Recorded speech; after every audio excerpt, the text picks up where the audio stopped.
वित्तीय वर्ष 23-24 में बाढ़ नियंत्रण एवं जल विकास हेतु 2,803 करोड़ रुपए की बजट व्यवस्था प्रस्तावित है।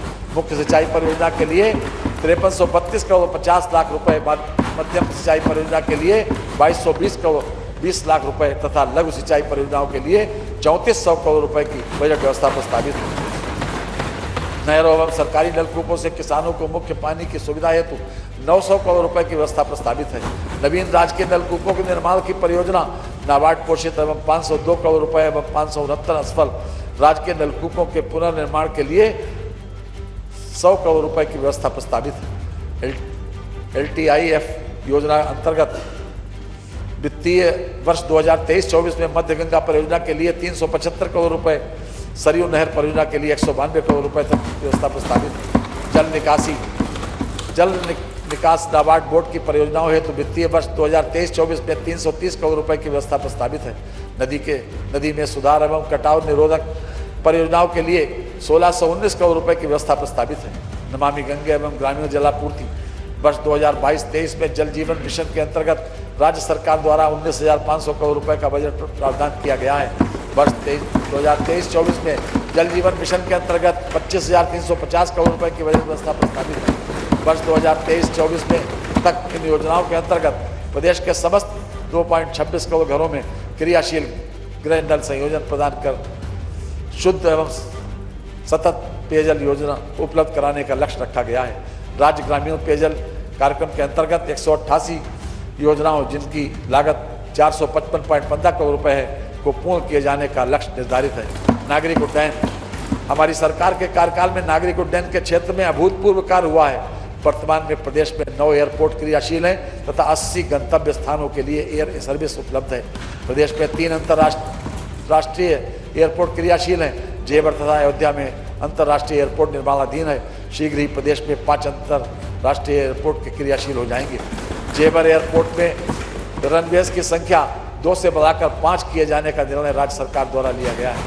हमारी सरकार के अब तक के कार्यकाल में 4 एयरपोर्ट्स के निर्माण का कार्य पूर्ण किया जा चुका है तथा 6 एयरपोर्ट्स अलीगढ़, आजमगढ़, मुरादाबाद, श्रावस्ती, चित्रकूट तथा सोनभद्र का निर्माण कार्य लगभग पूर्ण हो रहा है। आगे आने वाले वर्षों में प्रदेश में 5 अंतर्राष्ट्रीय तथा 16 घरेलू एयरपोर्ट, इस प्रकार कुल 21 एयरपोर्ट क्रियाशील हो जाएंगे। हमारा ये मानना है कि प्रदेश की जनता को हवाई यात्रा सुलभ में हो। प्रदेश में जिस प्रकार हवाई यात्रा की सुविधा का विस्तार हो रहा है वह कदाचित इन पंक्तियों में सांकेतिक रूप से व्यक्त किया जा सकता है। हमारे पंखों पे कौन विराम लगा सकता है जब हमें नियति से उड़ने का वरदान मिले।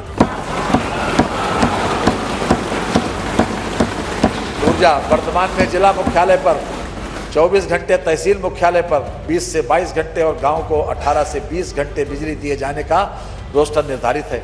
1 अप्रैल 2017 से पूर्व ग्रामीण क्षेत्र में 14.38 घंटे, तहसील क्षेत्र में 16.58 घंटे तथा शहरी क्षेत्र में 21.8 घंटे आपूर्ति के सापेक्ष वर्ष 2022-23 में माह अप्रैल 2022 से अक्टूबर 2022 तक औसतन ग्रामीण क्षेत्र में 17.26 घंटे, तहसील क्षेत्र में 20.52 घंटे तथा शहरी क्षेत्र में 23.26 घंटे आपूर्ति की गई। वर्ष 2017-18 से कुल 1,21,324 मजरे विद्युतीकृत किए जा चुके हैं। प्रधानमंत्री सहज बिजली हर घर योजना सौभाग्य के तहत गरीब परिवारों को निःशुल्क और अन्य ग्रामीण परिवारों को 50 रुपये की 10 मासिक किस्तों में बिजली कनेक्शन देने की सुविधा दी गई। इस योजना में 62.18 लाख इच्छुक घरों को विद्युत संयोजन निर्गत किए गए। कृषि कार्यों हेतु तो समुचित रूप से विद्युत आपूर्ति सुनिश्चित कराने के लिए 11 kV कृषि एवं गैर कृषि ग्रामीण फीडरों के पृथकीकरण योजना के अंतर्गत लक्षित 2227 फीडरों का पृथकीकरण पूर्ण कर लिया गया है। प्रदेश में स्थापित होने वाली तापी उत्पादन परियोजनाओं तथा यथा घाटमपुर, ओबरा, सी व जवाहरपुर से ऊर्जा निकासी हेतु लगभग 7,076.37 करोड़ रुपए की पारेषण परियोजनाओं का निर्माण PPP पद्धति से कराया जा रहा है। इनमें से लगभग 4,081.23 करोड़ रुपए की परियोजनाएं पूर्ण कर ली गई हैं तथा शेष निर्माणाधीन है। वर्ष 2019-20 में औसतन उत्पादन उपलब्धता 3766 मेगावाट प्रतिदिन, वर्ष 2020-21 में औसत उत्पादन उपलब्धता 3816 मेगावाट प्रतिदिन तथा वर्ष 21-22 में औसतन उत्पादन उपलब्धता 3998 मेगावाट प्रतिदिन रही है। 2x660 मेगावाट जवाहरपुर तापीय परियोजना, 2x660 मेगावाट ओबरा सी तापीय विस्तार परियोजना एवं 1x660 मेगावाट पंकी तापीय परियोजना का आगामी वित्तीय वर्ष 2023-24 में पूर्ण होना एवं उत्पादन कार्य प्रारंभ होना लक्षित है। पारेषण तंत्र की क्षमता जो कि वित्तीय वर्ष 2016-17 में 16,348 मेगावाट थी को वर्ष 2021-22 में 28,000 मेगावाट तक किया गया, जिसे वित्तीय वर्ष 2022-23 तक बढ़ाकर 30,806 मेगावाट तक किया जाना लक्षित है।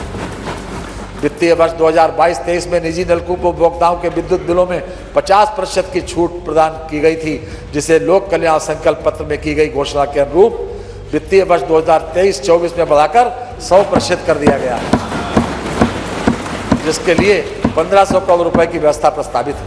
बुंदेलखंड में स्थापित की जाने वाली सौर ऊर्जा परियोजनाओं से विद्युत निकासी के लिए केंद्र सरकार तथा जर्मनी की संस्था KfW की सहायता से ग्रीन एनर्जी कॉरिडोर सेकंड परियोजना के अंतर्गत पारेषण तंत्र के निर्माण हेतु 1554 करोड़ रुपए की व्यवस्था प्रस्तावित है। इस परियोजना को 3 वर्षों में पूर्ण किया जाना लक्षित है। विद्युत वितरण क्षेत्र की कुशलता एवं क्षमता वृद्धि हेतु केंद्र सरकार की सहायता से रिवैम्प्ड डिस्ट्रीब्यूशन सेक्टर स्कीम प्रारंभ की गई है, जिसके लिए 6500 करोड़ रुपए की व्यवस्था प्रस्तावित है।